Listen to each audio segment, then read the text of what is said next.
Chapter 2. We were brought up together. There was not quite a year difference in our ages. I need not say that we were strangers to any species of disunion or dispute. Harmony was the soul of our companionship, and the diversity and contrast that subsisted in our characters drew us nearer together. Elizabeth was of a calmer and more concentrated disposition, but with all my ardor, I was capable of a more intense application, and was more deeply smitten with the thirst for knowledge. She busied herself with following the aerial creations of the poets, and in the majestic and wondrous scenes which surrounded our Swiss home, the sublime shapes of the mountains, the changes of the seasons, tempest and calm, the silence of winter, and the life and turbulence of our alpine summers. She found ample scope for admiration and delight. While my companion contemplated with a serious and satisfied spirit the magnificent appearances of things, I delighted in investigating their causes. The world was to me a secret which I desired to divine. Curiosity, earnest research to learn the hidden laws of nature, gladness akin to rapture as they were unfolded to me, are among the earliest sensations I can remember. On the birth of a second son, my junior by 7 years, my parents gave up entirely their wandering life and fixed themselves in their native country. We possessed a house in Geneva and a campagne on Belrive, the eastern shore of the lake, at the distance of rather more than a league from the city. We resided principally in the latter, and the lives of my parents were passed in considerable seclusion. It was my temper to avoid a crowd, and to attach myself fervently to a few. I was indifferent, therefore, to my schoolfellows in general, but I united myself in the bonds of the closest friendship to one among them. Henry Clerval was the son of a merchant of Geneva. He was a boy of singular talent and fancy. He loved enterprise, hardship, and even danger for its own sake.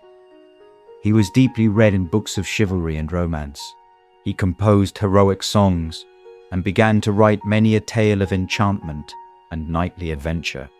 He tried to make us act plays and to enter into masquerades in which the characters were drawn from the heroes of Roncesvalles, of the Round Table, of King Arthur, and the chivalrous train who shed their blood to redeem the Holy Sepulchre from the hands of the infidels. No human being could have passed a happier childhood than myself. My parents were possessed by the very spirit of kindness and indulgence. We felt that they were not the tyrants to rule our lot according to their caprice, but the agents and creators of all the many delights which we enjoyed. When I mingled with other families, I distinctly discerned how peculiarly fortunate my lot was, and gratitude assisted the development of filial love. My temper was sometimes violent, and my passions vehement, but by some law in my temperature, they were turned not towards childish pursuits, but to an eager desire to learn, and not to learn all things indiscriminately. I confess that neither the structure of languages, nor the code of governments, nor the politics of various states possessed attractions for me. It was the secrets of heaven and earth that I desired to learn. And whether it was the outward substance of things, or the inner spirit of nature, and the mysterious soul of man that occupied me, still my inquiries were directed to the metaphysical, or in its highest sense, the physical secrets of the world. Meanwhile, Clerval occupied himself, so to speak, with the moral relations of things. The busy stage of life, the virtues of heroes, and the actions of men were his theme. And his hope and his dream was to become one among those whose names are recorded in story as the gallant and adventurous benefactors of our species. The saintly soul of Elizabeth shone like a shrine-dedicated lamp in our peaceful home. Her sympathy was ours. Her smile, her soft voice, the sweet glance of her celestial eyes were ever there to bless and animate us. She was the living spirit of love to soften and attract. I might have become sullen in my study, rough through the ardour of my nature. but that she was there to subdue me to a semblance of her own gentleness. And Clerval could aught ill entrench on the noble spirit of Clerval, yet he might not have been so perfectly humane, so thoughtful in his generosity, so full of kindness and tenderness amidst his passion for adventurous exploit, had she not unfolded to him the real loveliness of beneficence, and made the doing good the end and aim of his soaring ambition.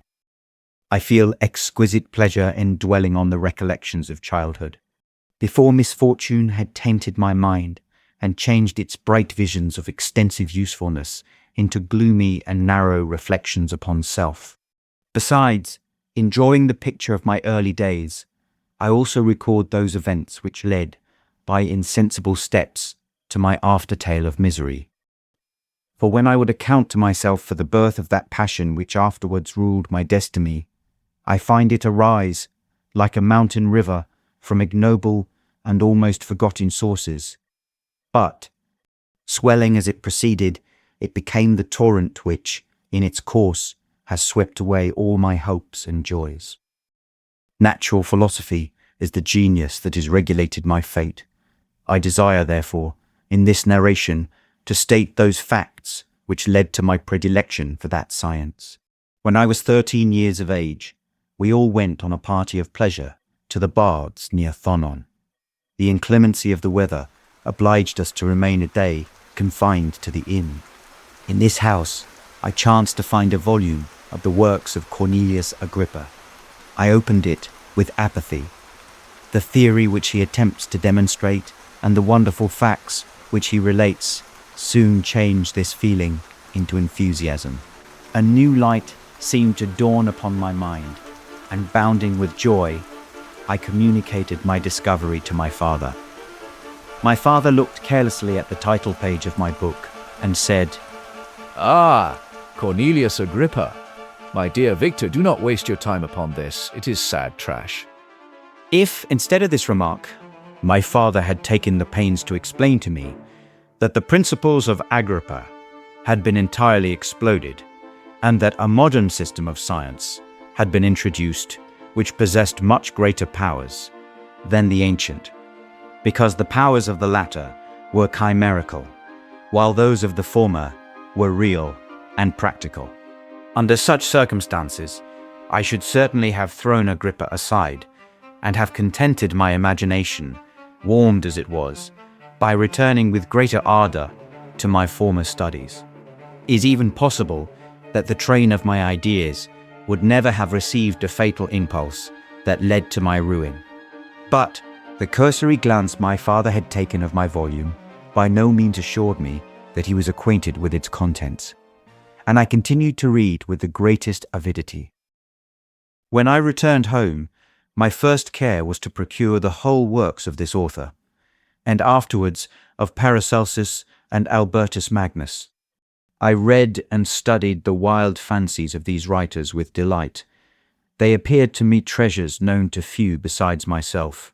I have described myself as always having been imbued with a fervent longing to penetrate the secrets of nature. In spite of the intense labor and wonderful discoveries of modern philosophers, I always came from my studies discontented and unsatisfied. Sir Isaac Newton is said to have avowed that he felt like a child picking up shells beside the great and unexplored ocean of truth. Those of his successors in each branch of natural philosophy, with whom I was acquainted, appeared even to my boy's apprehensions as tyros engaged in the same pursuit. The untaught peasant beheld the elements around him and was acquainted with their practical uses. The most learned philosopher knew little more. He had partially unveiled the face of nature, but her immortal lineaments were still a wonder and a mystery. He might dissect, anatomize, and give names, but, not to speak of a final cause, causes in their secondary and tertiary grades were utterly unknown to him. I had gazed upon the fortifications and impediments that seemed to keep human beings from entering the citadel of nature, and rashly and ignorantly I had repined. But here were books, and here were men who had penetrated deeper and knew more. I took their word for all that they averred, and I became their disciple. It may appear strange that such should arise in the 18th century, but while I followed the routine of education in the schools of Geneva, I was, to a great degree, self-taught with regard to my favorite studies. My father was not scientific, and I was left to struggle with a child's blindness, added to a student's thirst for knowledge. Under the guidance of my new preceptors, I entered with the greatest diligence into the search of the philosopher's stone and the elixir of life. But the latter soon obtained my undivided attention. Wealth was an inferior object, but what glory would attend the discovery if I could banish disease from the human frame and render man invulnerable to any but a violent death? Nor were these my only visions. The raising of ghosts or devils was a promise liberally accorded by my favorite authors, the fulfillment of which I most eagerly sought, and if my incantations were always unsuccessful, I attributed the failure rather to my own inexperience and mistake than to a want of skill or fidelity in my instructors. Thus, for a time I was occupied by exploded systems, mingling like an unadept 1,000 contradictory theories and floundering desperately in a very slough of multifarious knowledge, guided by an ardent imagination and childish reasoning, till an accident again changed the current of my ideas. When I was about 15 years old, we had retired to our house near Belrive, when we witnessed a most violent and terrible thunderstorm. It advanced from behind the mountains of Jura, and the thunder burst at once with frightful loudness from various quarters of the heavens. I remained while the storm lasted, watching its progress with curiosity and delight. As I stood at the door, on a sudden I beheld a stream of fire issue from an old and beautiful oak, which stood about 20 yards from our house. And so soon as the dazzling light vanished, the oak had disappeared, and nothing remained but a blasted stump. When we visited it the next morning, we found the tree shattered in a singular manner. It was not splintered by the shock, but entirely reduced to thin ribbons of wood. I never beheld anything so utterly destroyed. Before this, I was not unacquainted with the more obvious laws of electricity. On this occasion, a man of great research in natural philosophy was with us, and excited by this catastrophe, he entered on the explanation of a theory which he had formed on the subject of electricity and galvanism, which was at once new and astonishing to me. All that he said threw greatly into the shade Cornelius Agrippa, Albertus Magnus, and Paracelsus, the lords of my imagination. But by some fatality, the overthrow of these men disinclined me to pursue my accustomed studies. It seemed to me as if nothing would or could ever be known. All that had so long engaged my attention suddenly grew despicable.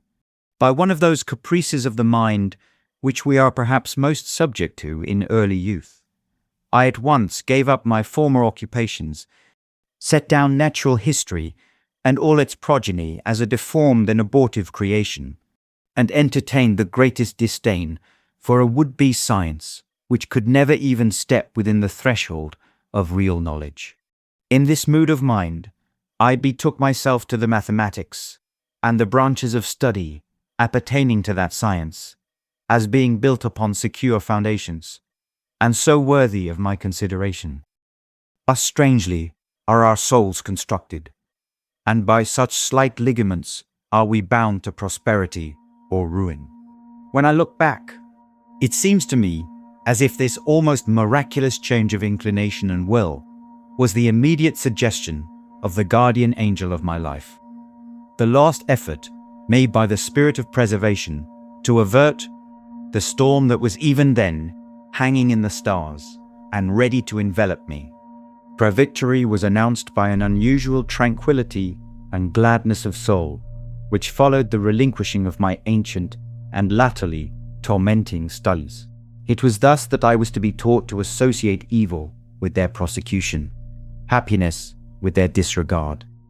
It was a strong effort of the spirit of good, but it was ineffectual.